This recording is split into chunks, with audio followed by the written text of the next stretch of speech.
Yes, so my research program like this is restricted. Restricted? Yes, so for the whole world, we are only 20. The whole world? Yeah, and I'm the only one from Africa. From the whole Africa? Yeah. Oh, then congratulations. Thank you. Yes, so not even from Ghana. From the whole Africa, you were the only person who was. On the program. So that was great. Yeah, we have some from India, China, America, United Kingdom, and Europe.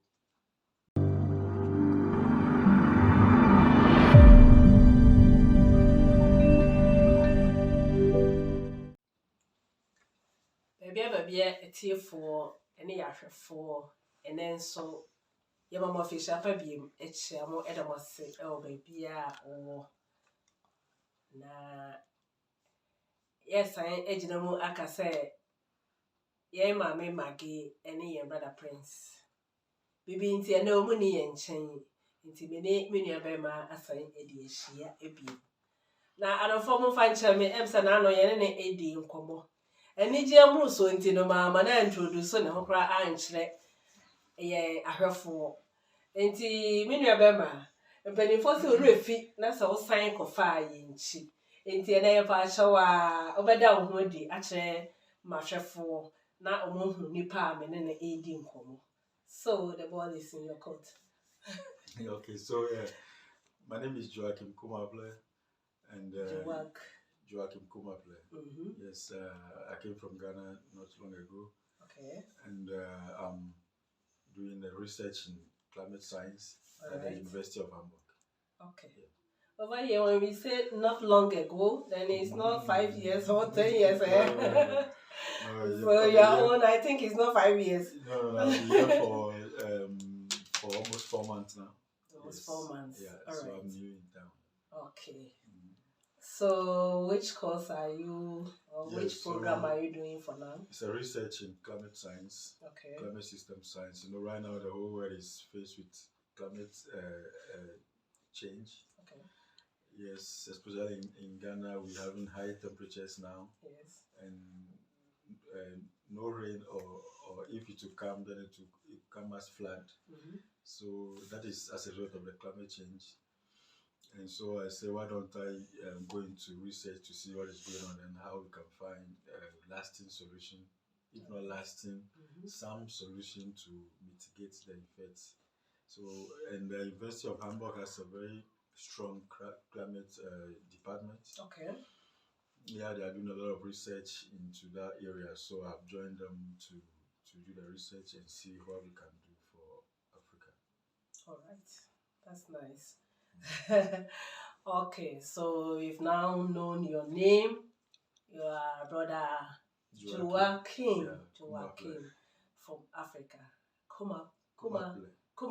Yes. So the name, you can know it yourself where from Ghana exactly our brother is from. So, I don't for MC Nano, ye dim common, I am program no, baby, I share dear could do, and then your person ye twasso, in Tienia Bema, and our bonny din actually, a friend of Yenia Bema, Joachim. Joachim, okay. In Tiene, ye bet twasso every baby, and I know you do, and MC Nano, what church ye be brave. Ya prefer so interested in John Peso Munya more details about and no man any ye can. And I make a tree now, so I can follow. So we want to go deeper than what we did last time. In fact, we get the general information about studying here in Germany. And today we want to tackle issues and then go deeper and know exactly what it entails. Okay. So I just want you to take us through the application process to get admission in Germany for your studies. Yeah, okay. So the last time I spoke about the fact that it's a very simple process for German universities. Yes. Yeah, so let's say for instance somebody know what the person he or she wants to do, maybe Bachelor of Science or Master of Science or a PhD. Yes.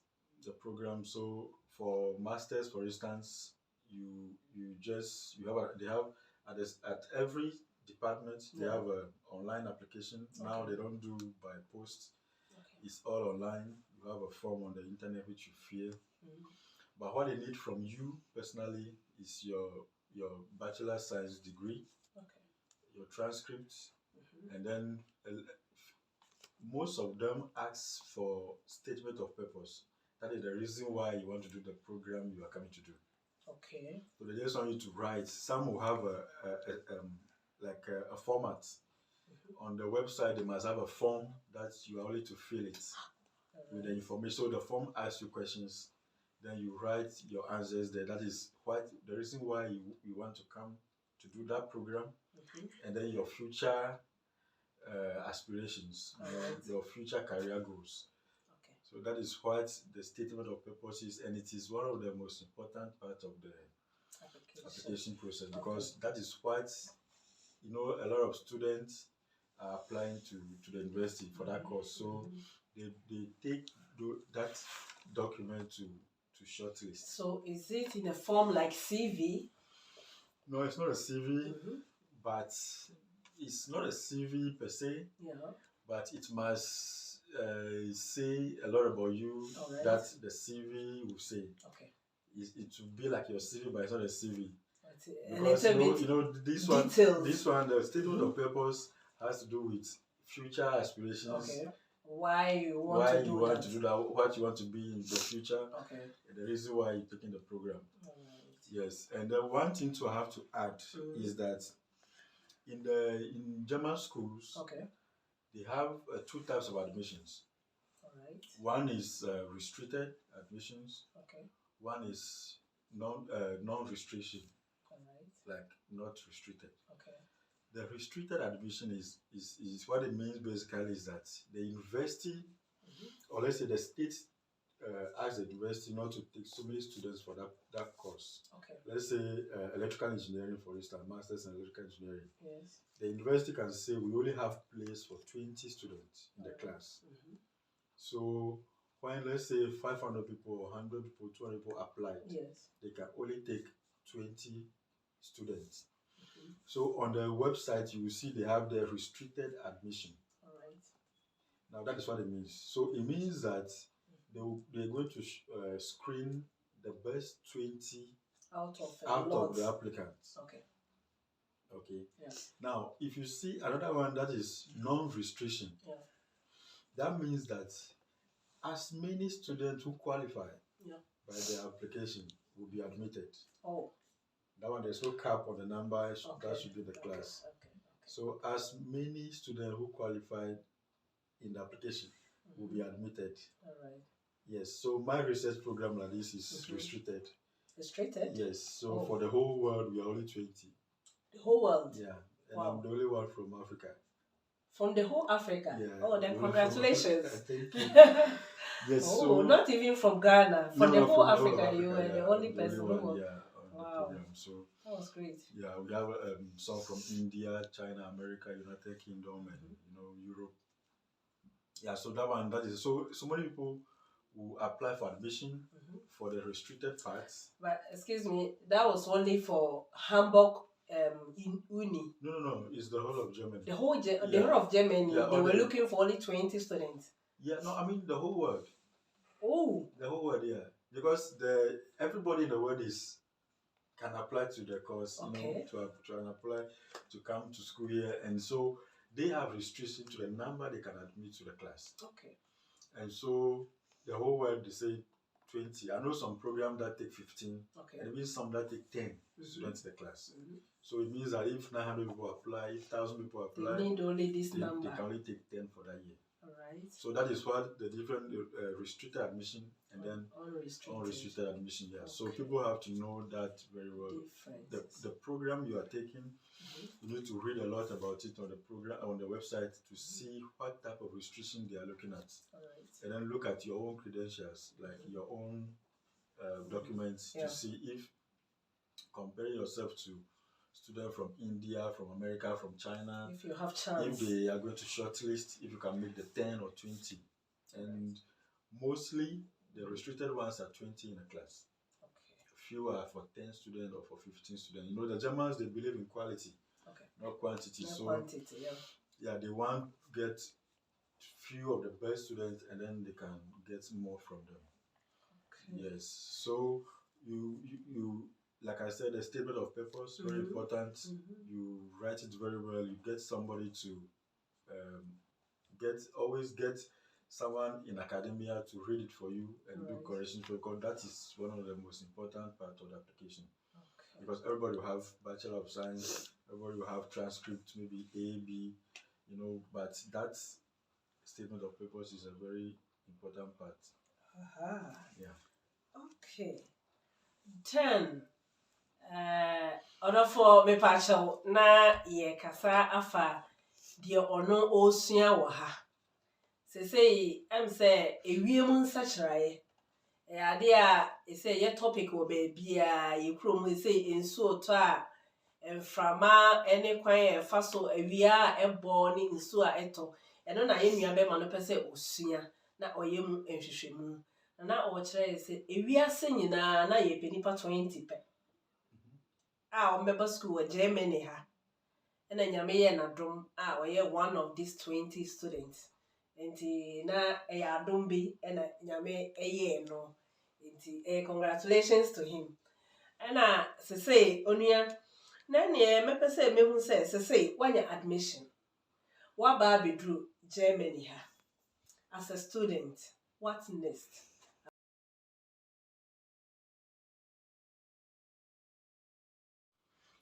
Yes, so when you have admission, you've got an admission, you've applied, and then you've got an admission.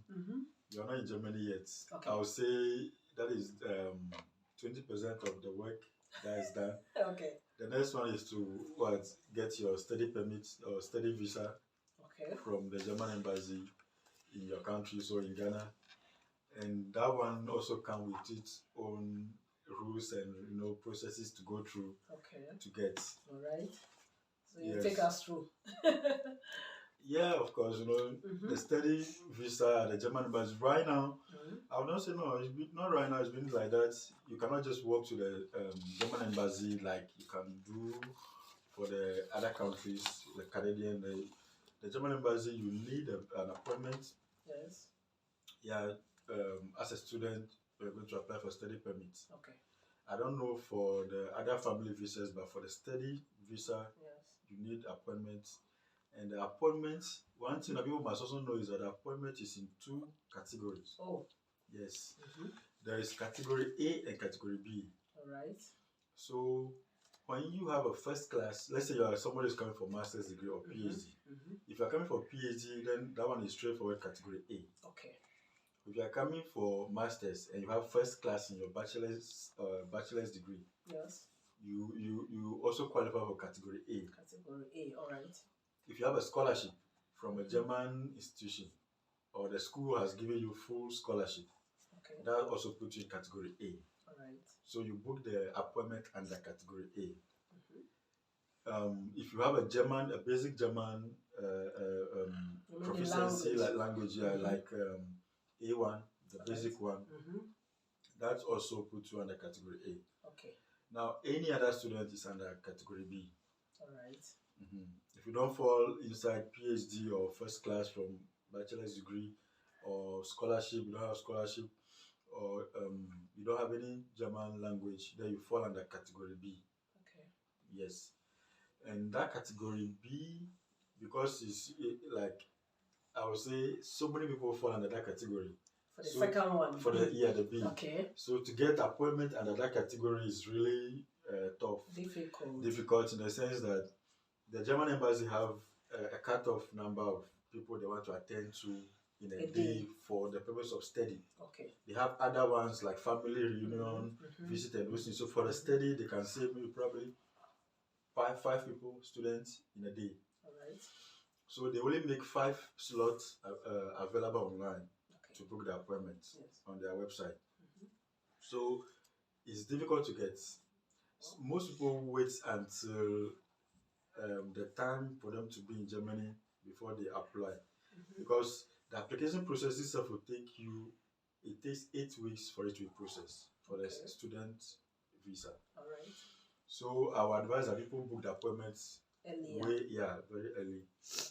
Yes, and the category B for the category A is there's always slots to take anytime you want to, because that not is so not many difficult people, not so many people are coming for PhD or have scholarship, or have first class from bachelor's degree, so they don't have a back. Those for category B needs to really monitor the website to see slots that they will take. Vacancies and appointment dates. Appointment dates. Okay. So you have the appointments, and then you come to the documents you must take to the embassy for your study visa. The admission letter is one of the most important ones, because that is the reason why you are coming. That is what makes you that's what makes you a student. Okay. So it's one of the most important. Then the next important one is the financial status, which you must meet. The processes you must meet.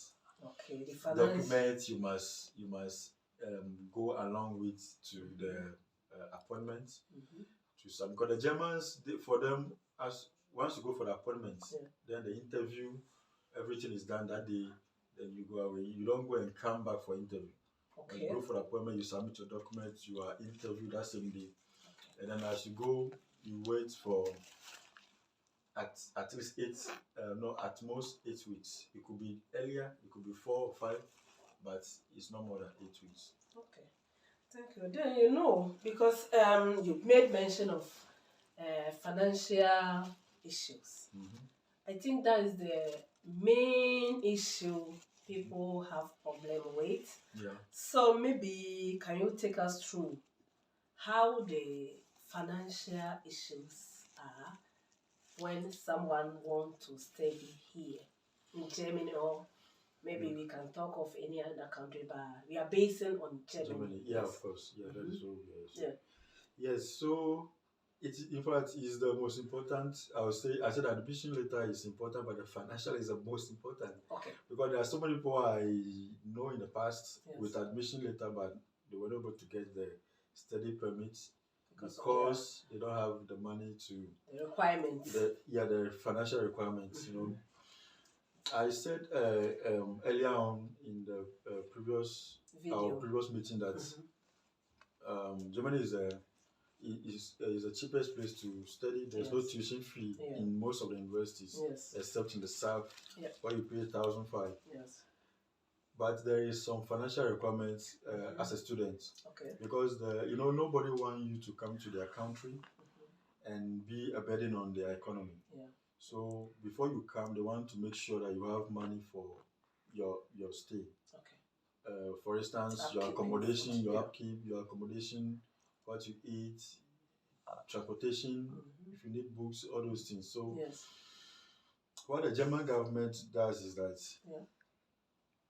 for now, for this year, they have said that every student needs 861 euros a month. A month? Yes, to live in Germany as a student. If you have a 2-year program, they are good in such a way that they don't ask you to show all the 2 years. They only ask you to show proof for 1 year. Okay. Because they know that as you come in and you start school, you have a student job that you do to support yourself financially. So there are 3 ways to show that. The first one is, I would say, formal obligation. Okay. The formal obligation is, let's say, a student in Ghana has a family here, any relative, could be mother, father, auntie, uncle, or sister, brother in Germany. Yes. And that person wants to say that I will look after my relative who is coming to school. I will pay his accommodation, I will pay his feeding, I will do everything for him financially. That is a formal obligation. So for that one, the person needs to go to the immigration office in the city that the person is. Let's say if the student is coming to Bremen, then the person has to go to the immigration office in Bremen, with some documents, like the person's accommodation papers, the person's employment contract, the person's bank account statement, because they have to see that the money you earn every month, when you spend on yourself and your children, you have surplus more than 861 euros. Oh. Yes, that you can give to that student to look at the student. You have extra 860 surplus money every month from you that is in your account that you don't touch, that you can use to look after the person coming, you want to sponsor. Now that is one. So if they see that you meet order, they will give you a letter, which is a formal obligation that you send to the student in Ghana to give to the German embassy or to add to his documents. Yes. The second one is sponsorship. Sponsorship is in the form that one to anybody, that one the person can be in Ghana. Yes. The formal obligation, that one the person can only be in Germany. So the sponsorship, the person can be in Ghana or any other country in the world. Yes. So that one the person will have to just write a letter that I want to sponsor this student to Germany. But the difficult part is that there is something called block account. Now that block account, what it means is that yes, you say you sponsor the student. Yes. But the German government wants to see that you are really serious, or you are really being truthful. So they will say, okay, they will let the student open an account in Germany. Then you will pay 1 year of that money. This 860 something euros a month. Times so 12. Times 12, that is like 10,332 euros. Oh my Lord. So you pay it into that account in Germany for the students. Then the person who wants to sponsor you have to pay this money. Yeah, have to pay that money into the account in the name of the student. The account being the name of the student. So, and when the student gets to Germany, he cannot withdraw all the money at once or twice. The account is blocked in such a way that every month the bank will pay you that 861 euros, which you need for your monthly housekeeping. So that's how they design it. So the person will have to transfer that money into the account for you, and then write later that your second year too is he or she is going to support you. But they know that the student will have a job. So after some time, the student can be self-sustaining. Yeah. So and then the third one, I said the third one is scholarship. Which is not so common, but few people get scholarship, like from DAD, for instance.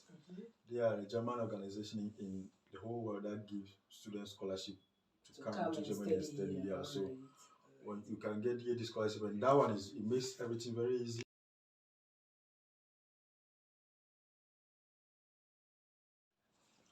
Yeah, so like I was saying, when you have scholarship, that makes your visa or study permit application very easy, because that one only takes 7 days to process. Oh, with scholarship? Yes. So you have to, within 7 days you have your visa. It's very easy, because they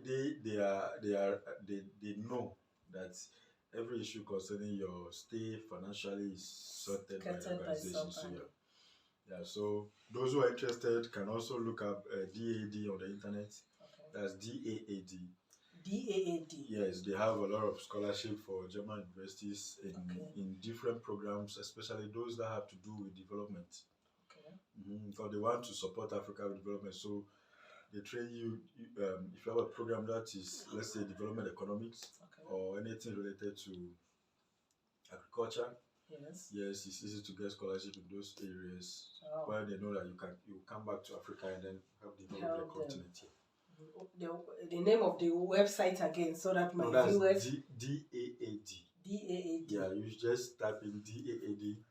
You will see all information about them. My brother, in fact, I don't know what to say. Thank you very much. In fact, today we've learned a lot, and I know my viewers too have really enjoyed this, or they are going to enjoy this program, because we've had details about how to get admission over here.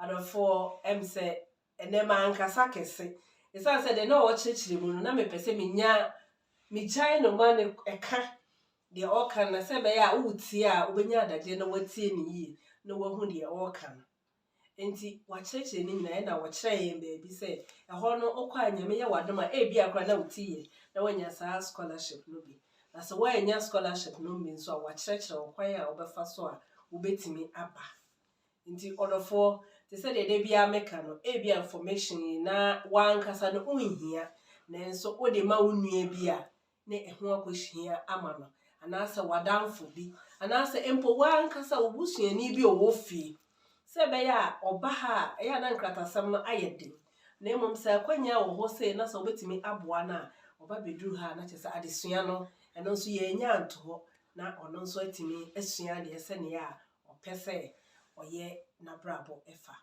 enti odofo yemre ne nti no ene ye de obesia na menua be ma na sɛ ne maka no ebre ne bra no ye ne no ebetaa edi nkomo na wa kyerɛkyerɛ ye enoma bebre isan sɛ yenua no bebre wo ho a ebia wo mbehia sa information ya ebeboa wo enti ye da wase bebre wo obre a unya ede ma ye mebacho wa unya subscribe ye no e ma ore mfi sɛ sa red button na wo for mo no ode wo sabe mia so na ode support ye program enti edi nyame jamo esan e wishe mo Merry Christmas.